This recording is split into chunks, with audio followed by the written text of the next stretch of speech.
At some point in life, you were conditioned to attach importance to feelings, to let words and actions wound you deeply, to interpret everything as a reflection on your worth. That was the original error.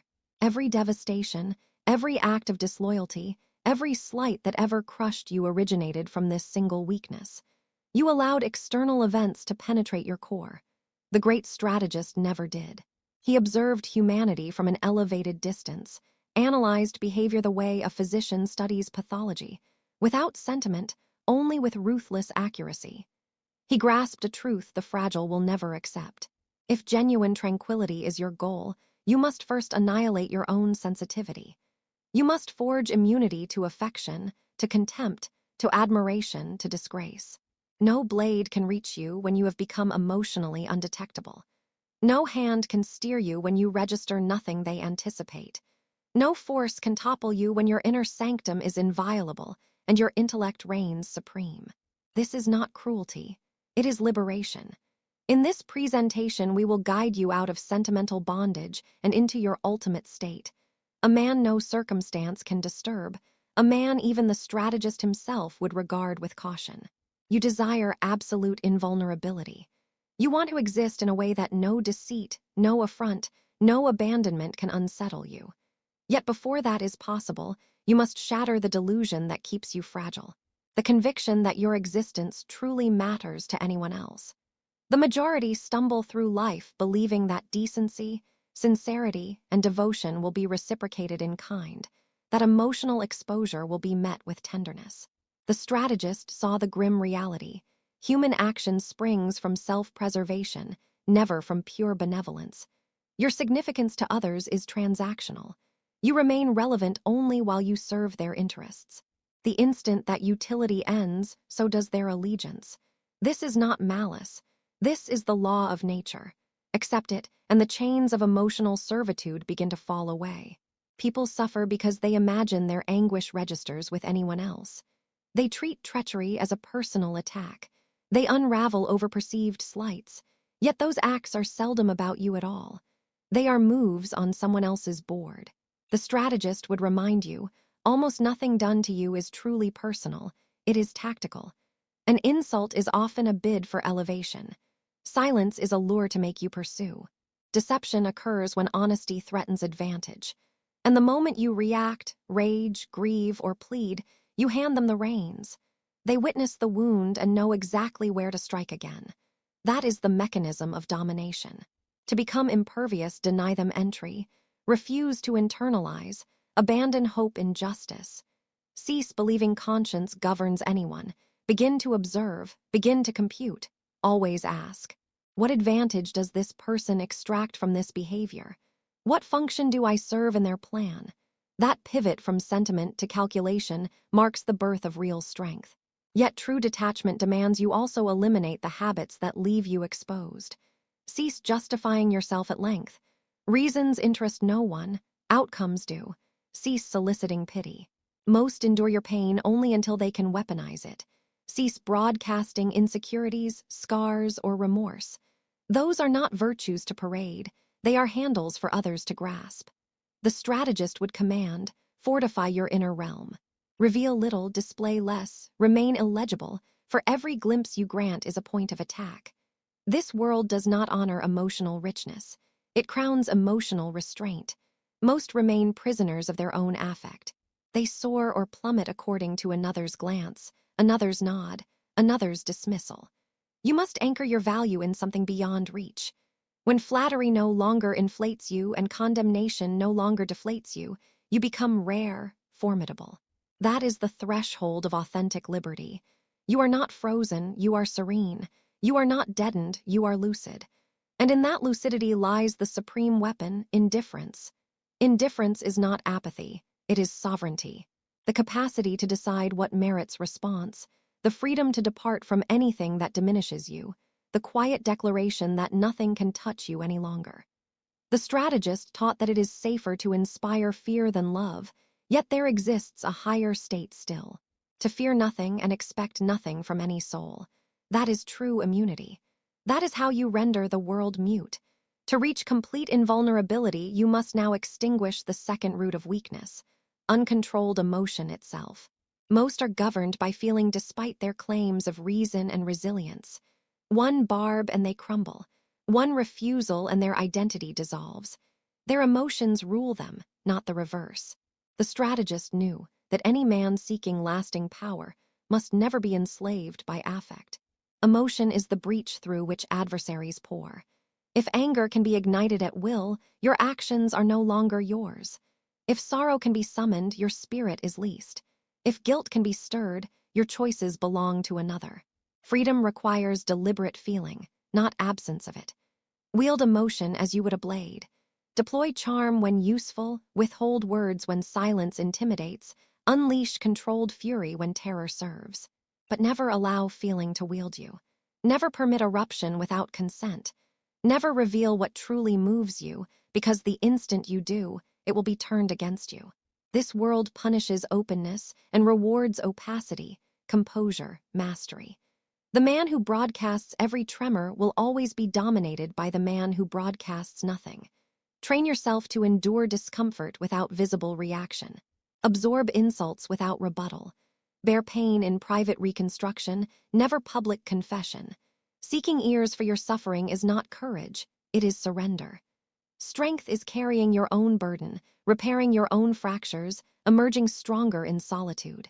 There is no glory in displayed fragility, only peril. The strategist counseled, appear merciful, loyal, upright when it serves, yet be prepared to act otherwise when necessity demands. That is emotional sovereignty.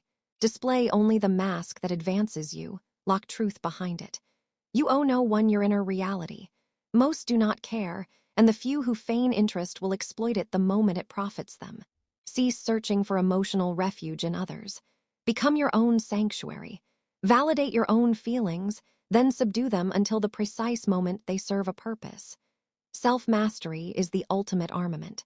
The less you react, the more you are feared. The more silent you remain, the more formidable you appear. Unpredictability breeds respect.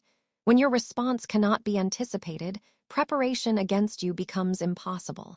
Stay serene when fury is expected, silent when outrage is anticipated, composed when collapse is predicted, and you seize psychological supremacy.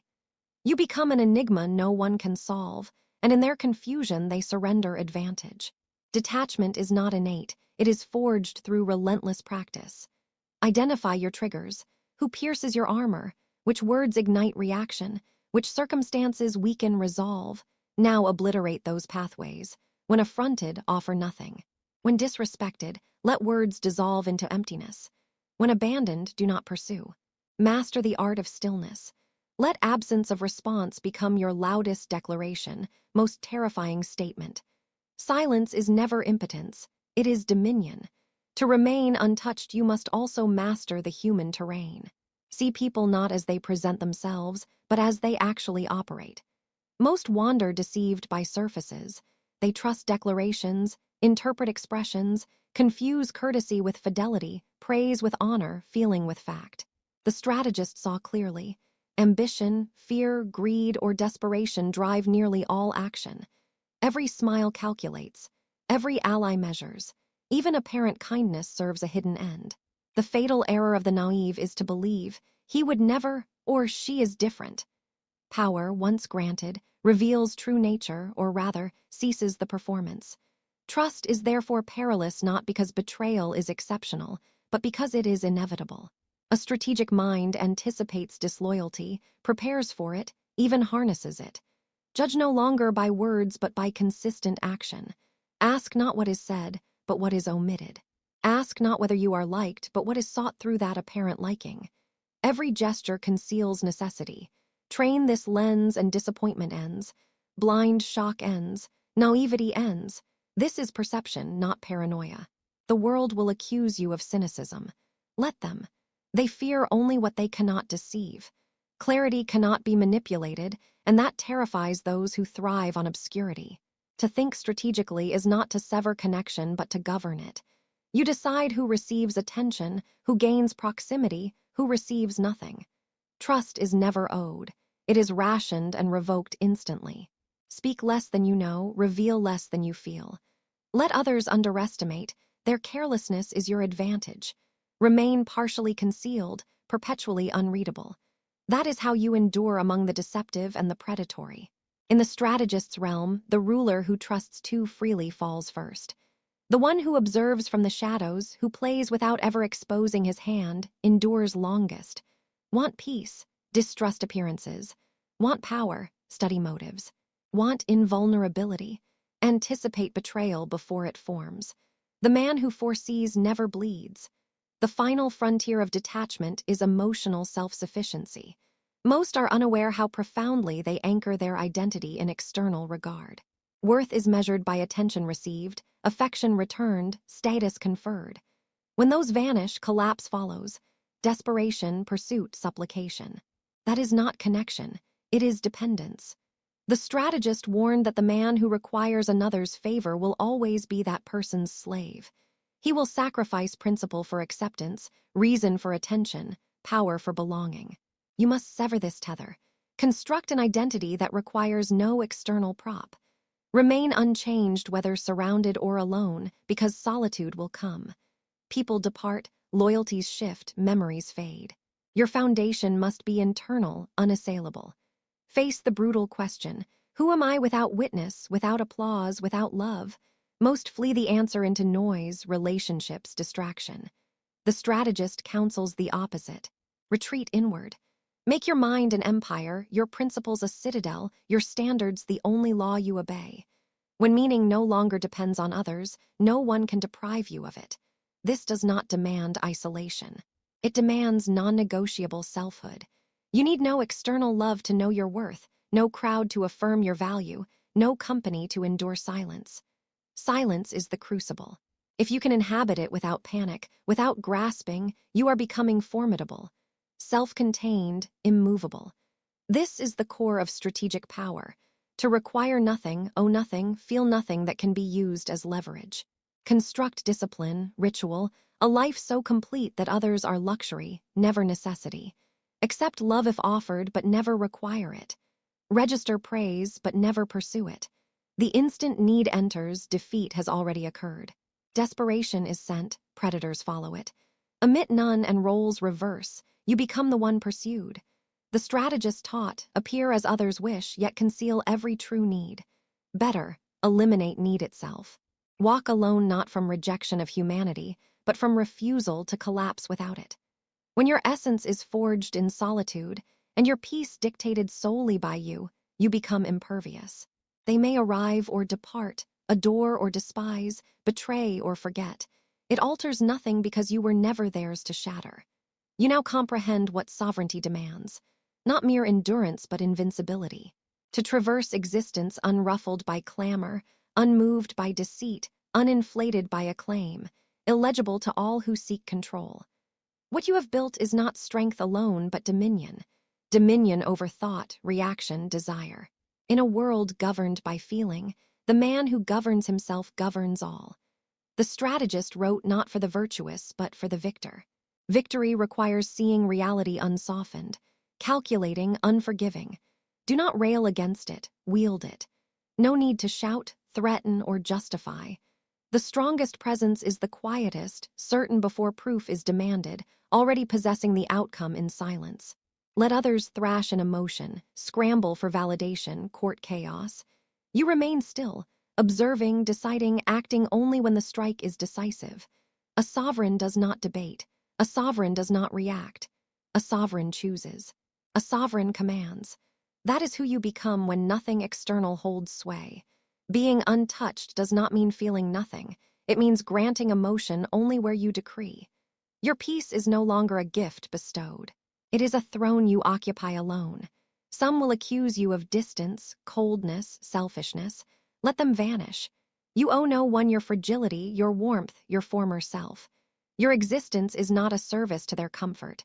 It is a domain you now rule. Every insult anticipated, every betrayal expected, every loss absorbed without visible fracture. You are untouchable because you chose discipline over slavery, clarity over illusion, solitude over dependence. You destroyed your vulnerability before the world could exploit it. That is freedom. The strategist declared it better to be feared than loved, But his deeper truth was this: it is best to stand in absolute control, prepared, immune. Love fades, loyalty fractures, control endures, and now control is yours. You no longer shatter at turbulence. You are the turbulence, calm, cold, certain, unmoved. No one and nothing will ever reach you again.